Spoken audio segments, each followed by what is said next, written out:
Alhamdulillah. Bismillahirrahmanirrahim. Ditën e sotme po ndiqja një reportazh rreth kontributeve dhe aktiviteteve të larmishme të një grupi muslimanësh në një vend të largët, të cilët nëpërmjet një fondacioni bamirës që kishin krijuar, ndihmonin njerëz endacak të vetmuar për t'i kuruar, për t'i larë, për t'i shplar, për t'i veshur, për t'i masur, për t'i ushqyer, pra për t'ju anë ndim, për t'ju ndrru, si të thuash, jetën e tyre. Nga jeta e rrugës, të pluhurosur, të leckosur, të përbuzur, në një jetë plot dinjitet, duke i larë, duke i parfumosur, duke i qethur, duke i përgatitur për të qenë si çdo individ normal në një shoqëni të civilizuar. Subhanallahu, kjo më solli ndërmend një ajet, për të cilin lexova në tefsir se ky ajet kuranor, që po ta lexoj me vëmendje, është më pak se një rresht në Kur'anin famëlar. Ky ajet kuranor përmbledh krejt Islamin. Krejt fenë islame e përmbledh ky ajet i vogël. Cili është ai? Ajeti 77 i surës El-Hajj, në të cilin Allahu Azza wa Jall urdhon të thotë: Ja ayyuhalladhina amanu, o ju të cilët keni besuar. Pra kjo është një thirrje për besimtarët. Kjo është një thirrje për zotnin tane. Kjo është thirrje për njerëz elitar, të cilëve Allahu i madhëruar i jep një urdhëresë nëpërmjet të cilës ata të lartësohen e të dëshmohet e mira në jetën e tyre të përkohshme. O ju të cilët keni besuar, bini në ruku dhe në sejdë, pra falini namazin. Wa'budu rabbakum, dhe adhurojeni Zotin tuaj. Waf'alul khaira, dhe veprojeni të mirën. La'allakum tuflihun, pra që ju të triumfoni, që ju të keni sukses, që ju të keni mbarësi, që ju të keni bekim, që ju të jeni të realizuar në jetën e kësaj bote. Atëherë, faluni, pra rukuja dhe sejdëja.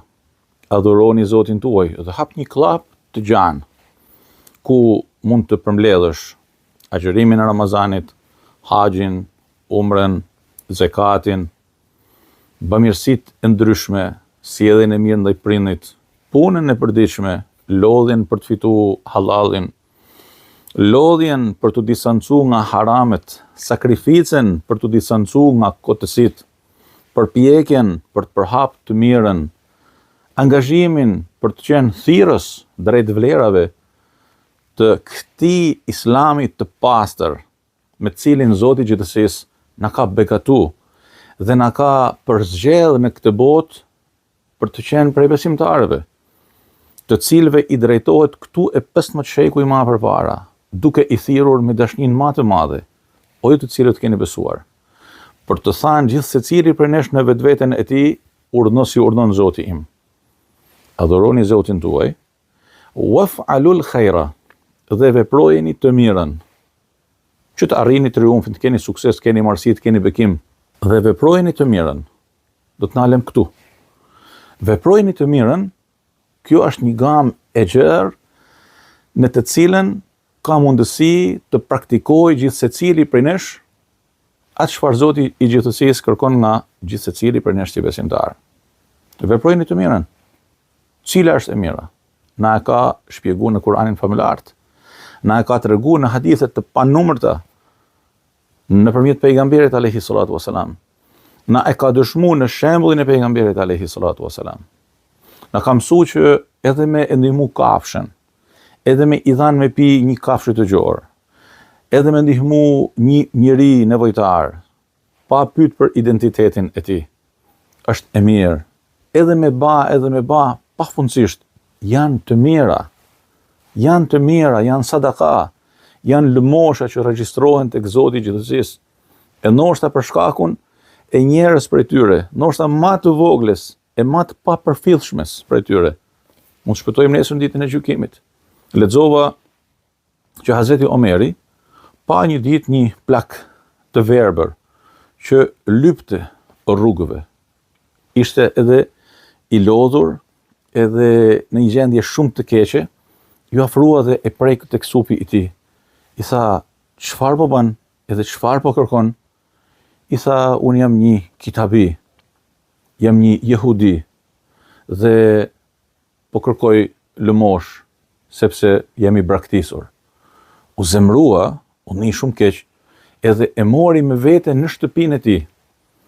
I dha për të ngranë, e asistoi dhe pastaj e mori drejt asaj që quhet Bejtu Zekat, Bejtu Malil Muslimin, pra shtëpia e bamirësive, si të thush depot e shtetit, dhe dha urdhën që këtij zotnie ti jepet çdo gjë që i mungon, dhe këtij zotnie dhe shokëve të tij, jo musliman, po jo musliman në veçanti, ti jepet çdo gjë që i mungon dhe mos e lehen në këtë gjendje. Madje e konsideroj këtë si neglizhencë dhe faj të muslimanëve në hak të jo muslimanëve. Allahu Ekber. Me ba mirë. Dhe me erdhi në hatër një këshill, të cilën Abdullahu i biri i Imam Ahmedit ja kërkoi babës së vet. Imam Ahmed ibn Hanbali i madh. I tha, o bab, ma jep një këshill. Çfarë i tha? I tha, o birë, banë jetë për herë me ba mirë, sepse ti do të vazhdosh të jesh mirë përderisa banë jetë me ba mirë.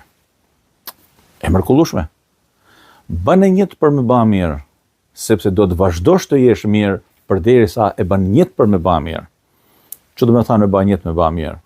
Dhe me thanë me kenë për herë i angazhuar dhe i shqetësuar që me gjetë shtek për me ba të mirën, jo të kundërtën. Prandaj shoqëria islame, të dashurit e mi, është shoqëri bamirëse, dhe kur them bamirëse, bamirësia tek ne nuk lidhet thjesht me të dhanunit. Patjetër që zekati, sadakat kanë një peshë shumë të madhe. Mirë, po njeriu mund të bëjë mirë edhe me një fjalë, edhe me një gest, edhe me një veprim shumë të vogël. Na mësonte nana rahmet past që po të shohim dhe një kothere bukë në tokë, me e marrë, me e pastru, me e puth, me e vu në balë, edhe me e lanë në një vend që me hangër zogu. Na mësonte që po të shohim në tokë një nimet prej nimeteve të Zotit, mos me e lanë aty, që mos me u shkel, sepse ai që shkel një nimet, sa do i vogël qoftë ai prej nimeteve të Allahut, në fakt po poshtnon një të mirë të Zotit. Na kanë mësuar me kënd të pastër, na kanë mësuar me kënd të sjellshëm, na kanë mësuar me dashur për tjetrin atë që duam për veten tonë. Na kanë mësuar që edhe një kafshat buke, nëse e kemi, dhe dikush brinesh nuk e ka, me nda për gjysmë atë. Kështu, waf'alul khair, një ajet i mrekullueshëm, një ajet i jashtëzakonshëm, që na nxit që me e promovu të mirën, me e nxit të mirën, me e ba të mirën. Dhe sot, ma shumë se asnjëherë tjetër, në realitetet tona, të vendit tonë, të shoqënive njerëzore mbar, kemi nevojë me e përhap dritën e këtij ajeti kuranor, që na fton të gjithëve për të bërë mirë, për të nxitur mirë, për të jetuar mirë, për të dashur mirën për tjetrin. E një të gjitha me e bën jetë në vazhdimsi që veç me bë mirë. Me e largu të keqen nga mesi jon. Me dëbut të keqen nga mesi jon. Dhe kur njeriu të mendoj keq, të kërkoj mbrojtjen e Allahut nga shejtani i mallkuar dhe të kërkoj falje Allahut. Allahu ju dashur.